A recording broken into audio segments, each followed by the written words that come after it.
সাকিবকে বারবার কল দিচ্ছেন তামিম, কিন্তু কল রিসিভ করছেন না সাকিব আল হাসান।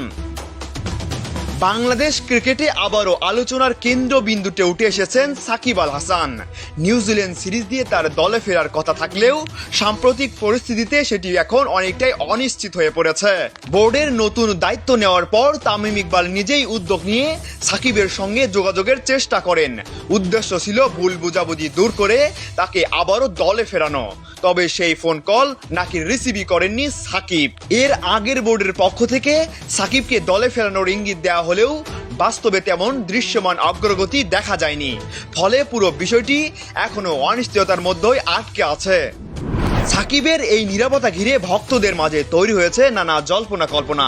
এটা কি শুধুই ব্যস্ততার কারণ, নাকি এখনো ব্যক্তিগত কোনো অভিমান কাজ করছে, সেটাই এখন বড় প্রশ্ন হয়ে দাঁড়িয়েছে। এদিকে দেশের ক্রিকেট প্রেমীদের একটাই প্রত্যাশা, সব জটিলতা কাটিয়ে খুব দ্রুতই আবার লাল সবুজ জার্সিতে মাঠে নামবেন বিশ্বসেরা অলরাউন্ডার সাকিব আল হাসান।